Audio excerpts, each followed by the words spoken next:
জমে উঠেছে উত্তরবঙ্গের প্রাণকেন্দ্র শিলিগুড়ির কাঞ্চনজঙ্ঘা স্টেডিয়ামের উত্তরবঙ্গ বইমেলা। এই বইমেলায় দেখা দিয়েছে নানান বিষয়, বিশেষ করে ছোট বড় নবীন প্রবীণ অনেক লেখক লেখিকা তাদের বই প্রকাশ করছেন। চলতে চলতে আমরা পেয়ে গেছিলাম তারই কিছু ঝলক। চলুন শোনা যাক, দেখা যাক। আমার বইয়ের মধ্যে অনেক ছোট ছোট বাচ্চাদের ড্রয়িং দিয়েছি।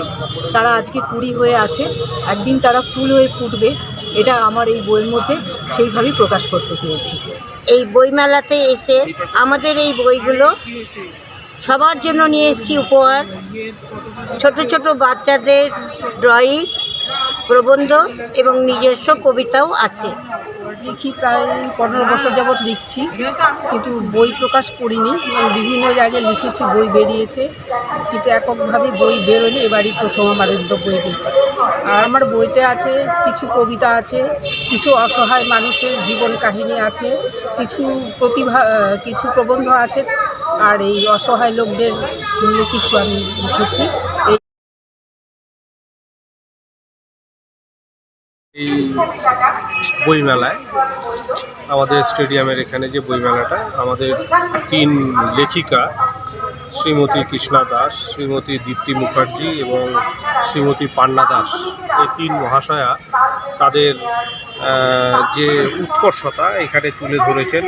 অপরাজিতা, পরিচয় এবং কুড়ি থেকে ফুল, এই 3টি ছোট গল্পের বই এবং নানা রকম কবিতা বা প্রবন্ধও রয়েছে। খুব সুন্দর আয়োজন, খুব সুন্দর উদ্যোগ ইনারা আরও ভালো করে লিখুন। আমরা ওনাদের পাশে আছি। মানে লেখার যে গুরুত্ব এবং বই পড়ার যে গুরুত্ব, ওনারা যেভাবে কাজ করছেন আরও ভালো করে করুন, ভালো লেখা লিখুন। এইভাবে উত্তরবঙ্গ বইমেলার প্রাঙ্গণ জমে উঠেছে নানাভাবে। নবীন প্রবীণ সব লেখক লেখিকাদের নিয়ে প্রকাশিত হচ্ছে বই, আনন্দিত হচ্ছে স্থানীয় মানুষ, সমৃদ্ধ হচ্ছে সাহিত্য জগৎ। শিলিগুড়ি থেকে অরুণ কুমারের রিপোর্ট।